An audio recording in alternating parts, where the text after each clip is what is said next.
क्या आप 60 साल के बाद रेगुलर इनकम चाहते हैं? अगर आप रेगुलर इनकम चाहते हैं तो आपके लिए एनपीएस समझना बहुत जरूरी है। क्या आप टैक्स में जो है रिबेट लेना चाहते हैं? एक तो नॉर्मल टैक्स जो आप 80सी में मिलता है 1.5 लाख, अगर 1.5 लाख के बाद अगर 50,000 रुपए एक्स्ट्रा अगर इनकम टैक्स रिबेट चाहते हैं तो एनपीएस समझना आपके लिए बहुत बेस्ट रहेगा, अच्छा रहेगा।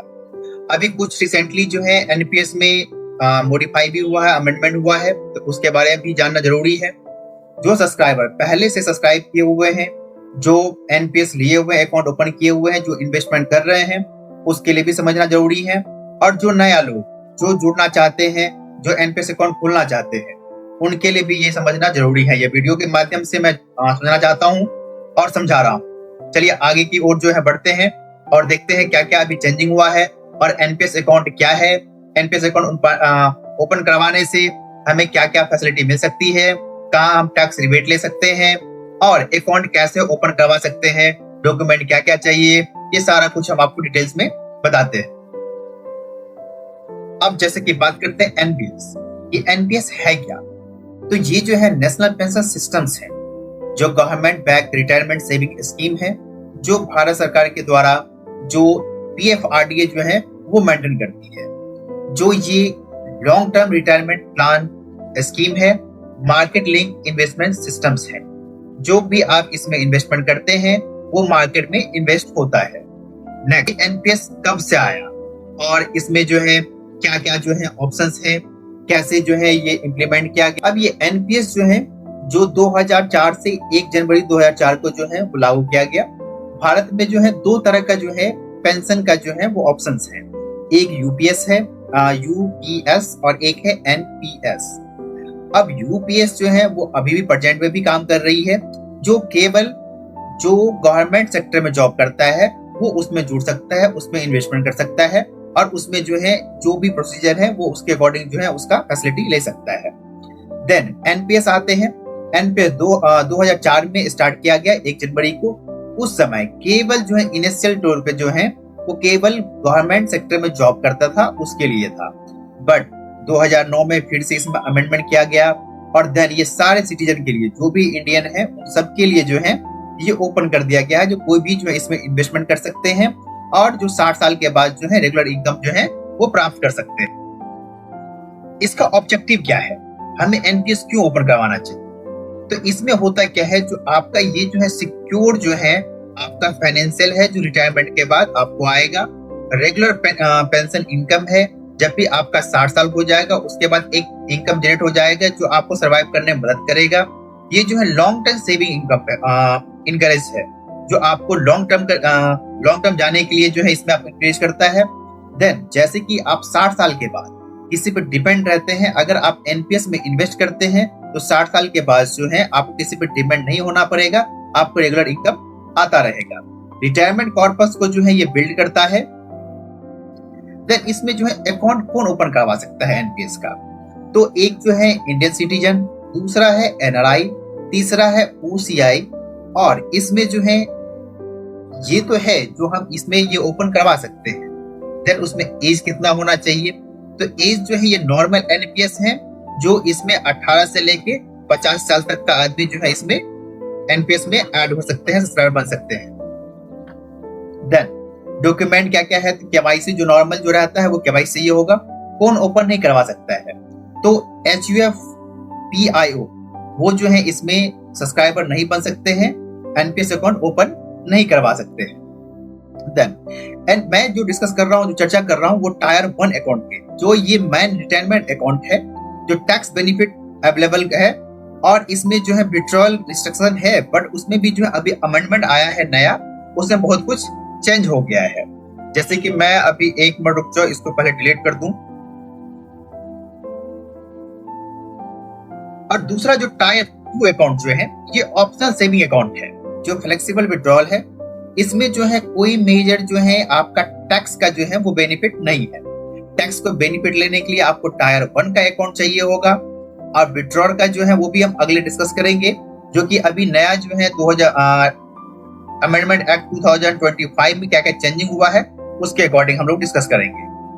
अब इसका जो है मेन फीचर क्या है, इसमें क्या होता है, जो जी मार्केट लिंक आपको पता होगा मार्केट लिंक्ड इन्वेस्टमेंट प्लान है, जो कि आप जो भी पैसे इन्वेस्ट करते हैं वो मार्केट में जाता है। पर होता क्या है, जो फंड जो मैनेज करता है तो उसमें फंड मैनेजर होता है, वो क्या करते हैं, जो भी आप इन्वेस्ट करते हैं उसका एक कॉस्ट होता है जो वो चार्ज करते हैं। बट इसमें क्या है, एकदम लोअर जो है आपको कॉस्ट लगता है, ना के बराबर। देन इसमें क्या होता है, जो टैक्स सेविंग का भी बेनिफिट है, जो आप टैक्स सेविंग कर सकते हैं। एक नॉर्मल जो है एक्ट 80C में जो है आप जब लेते हैं उसमें जो है आपको 1.5 लाख तक मिलता है। इसमें अगर एडवांस और करते हैं तो 50,000 एक्स्ट्रा जो है आप टैक्स में ले सकते हैं रिबेट। पोर्टेबल अकाउंट है, एग्जांपल आपका अकाउंट SBI में है, NPS अकाउंट, और इसे आप चाहते हैं प्राइवेट बैंक में ले जाएं, जैसे कि HDFC हो, ICICI हो या एक्सिस हो, किसी में भी आप पोर्ट करना चाहते हैं तो आप इजीली जो है पोर्ट कर सकते हैं। फ्लेक्सिबल इन्वेस्टमेंट चॉइस है।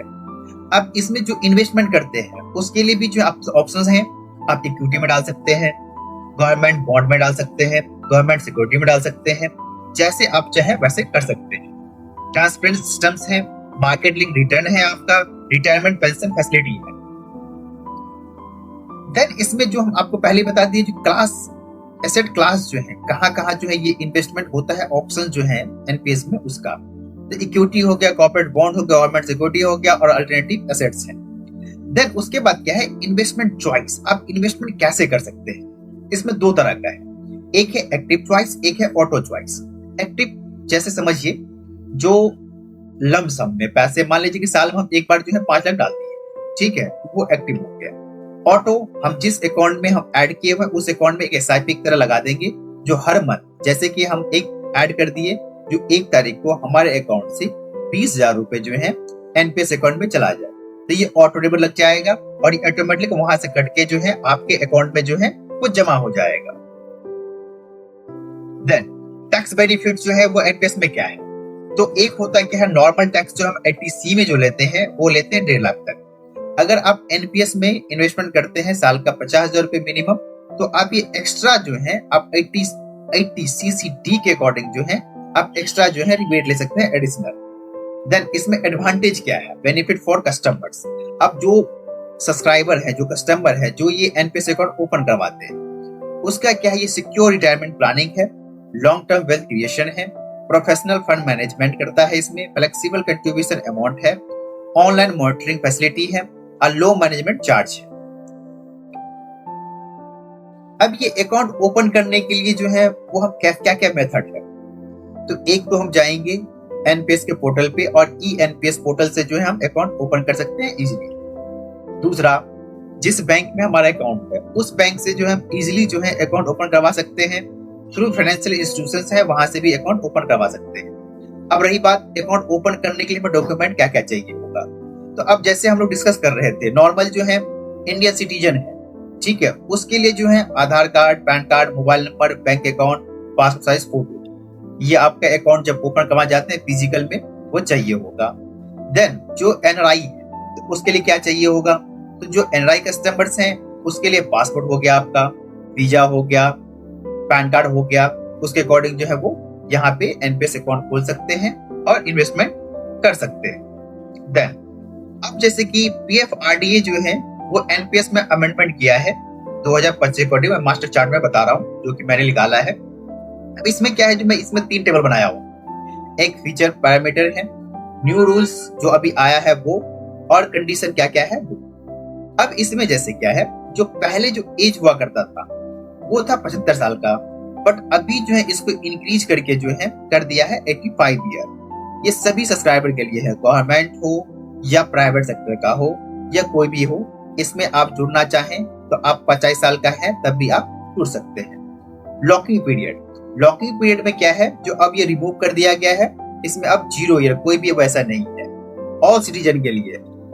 देन वेस्टिंग पीरियड, इसमें है 15 ईयर और एज जो है 60 ईयर, विचेवर दोनों कोई सा भी होना चाहिए जो आप इन्वेस्टमेंट करते हैं। तो विड्रॉल्स, जो विड्रॉ हम कैसे कर सकते हैं, अब इसमें कंडीशन है, जैसे होता क्या है, जो एग्जांपल आप अगर विड्रॉ करना चाहते हैं, मैं इसको साइड में बता देता हूं या मैं एक नया पेज ले लेता हूं, है ना, जो कि आपको समझाने में बेस्ट रहे, जो इसमें हमने जो बनाया है फॉर्मेट उसके अकॉर्डिंग। जैसे आपको दिख रहा होगा विड्रॉ स्प्लिट में, जो कि अगर आपका अमाउंट 12 लाख से प्लस है, कॉर्पस है आपका, अगर उसमें से आप विड्रॉ करना चाहते हैं, ठीक, नॉन गवर्नमेंट सेक्टर में आप वर्किंग है, तो उसमें क्या है, जो आपको जो 80% आप विड्रॉ कर सकते हैं। पर किस कंडीशन में, या तो आपका एज 60 साल होना चाहिए या इन्वेस्टमेंट ड्यूरेशन जो है वो 15 साल को होना चाहिए। उस कंडीशन में जो है ये पैसे आप विड्रॉ कर सकते हैं। 80% तुरंत निकल जाएगा, 20% का आपका एनओटी जो है वो परचेज कर लिया जाएगा, जो कि 60 साल होने के बाद आपको पेंशन के रूप में रेगुलर इनकम आएगा। गवर्नमेंट सेक्टर में जो है उनके लिए कोई चेंजिंग नहीं हुआ है, सेम टू सेम पिछले वाला ही है, 60-40 का रेशियो, जो आप 60% वैसे विड्रॉ कर सकते हैं, 40% का आपको एनओटी लेना पड़ेगा, जो कि आपका इनकम के रूप में आता रहेगा 60 साल के बाद। आपका स्मॉल कॉर्पस है, आपने छोटा इन्वेस्टमेंट किए हैं, जो कि आपका अमाउंट है अप टू 8 लाख है, तो आप जो है 100% विड्रॉ कर सकते हैं, वो अलाउ अब जो है ओपन हो गया है। मिड कॉर्पस का रूल जो अभी नया जो इम्प्लीमेंट किया गया है, जो अमेंडमेंट किया गया है, उसमें क्या है, अगर आपका अमाउंट 8 लाख से 12 लाख के बीच में है, तो आपको जो है मैक्सिमम विड्रॉ का जो लिमिट जो है वो 6 लाख दिया है, और रेस्ट अमाउंट का जो है आपको एनओटी परचेज कर दिया जाएगा, और 60 ईयर के बाद आपको रेगुलर इनकम स्टार्ट कर दिया जाएगा। फिर एक नया और अमेंडमेंट हुआ है, जो कि पार्शियल विड्रॉ का ऑप्शन। अब पार्शियल विड्रॉ का ऑप्शन क्या है, जो आपका जो पैसे जो इन्वेस्टेड है उसका जो है हर 4 साल गैप पे जो है मिनिमम 25% आप जो है पार्शियल विड्रॉ कर सकते हैं, पर उसमें जो ड्यूरेशन जो होना चाहिए वो 5 साल का गैप, 4 साल का गैप होना चाहिए। देन इसमें लोन फैसिलिटी का भी जो है ऑप्शंस ओपन कर दिया गया है, अलाउ कर दिया गया है, बट उस किस कंडीशन में, जैसे कि आपका हाउस खरीदना हो, उस केस में जो है आपको ले सकते हैं लोन। दूसरा जो है आपको एजुकेशन, बच्चों के एजुकेशन के लिए, उस केस में आप लोन ले सकते हैं। तीसरा आपका इलनेस है, तो इलनेस केस में जो है आप लोन ले सकते हैं, बट जो भी आपका इन्वेस्टेड अमाउंट है जो ऑन खुद कंट्रीब्यूशन किए हैं उसका 20%। अब जैसे कि मिसिंग पर्सन के बात पे करते हैं, चर्चा करते हैं। अब है क्या, जो कोई इसमें इन्वेस्ट किया हुआ है, सब्सक्राइबर है, और उनका डेथ हो जाता है, उस केस में क्या होता है, तो उनका जो भी नॉमिनी होता है वो जैसे ही कंप्लेन करता है तो उसका 20% जो है इनिशियली जो है स्टेट कर दिया जाता है, और 80% जो अमाउंट जो रहता है वो लीगल प्रोसीजर होने के बाद जो है उनके अकाउंट में क्रेडिट कर दिया जाता है। सिटीजनशिप रेम्युनरेशन का क्या है, जो 100% लमसम अलाउ है, अकाउंट क्लोज परमिटेड है, और ये पैसे सारा आपके अकाउंट में क्रेडिट कर दिए। जो है आपका सारा कुछ एनपीएस के बारे में जो है नया अपडेट था वो, और जो पुराना अपडेट था वो, ये सारा कुछ हमने मिक्स करके आपको बता दिए हैं, जो इसके अकॉर्डिंग जो है ऐसे ऐसे आपका ये काम करता है, वर्क करता है। अब इसके कुछ एडवांटेज है जो कि मैं एक्सप्लेन कर देता हूँ, बता देता हूँ। जो एनपीएस अकाउंट जो है वो सभी ओपन कर सकते हैं, ऑनलाइन से भी और ऑफलाइन से भी। अगर कुछ आपको एक्स्ट्रा कुछ क्वेश्चन हो, कुछ क्वेरी हो, आप हमारे इनबॉक्स में जाके आप टेक्स्ट कर सकते हैं। टाइम मिलने पे हम आपको जो है हर एक चीज का जवाब देंगे। धन्यवाद।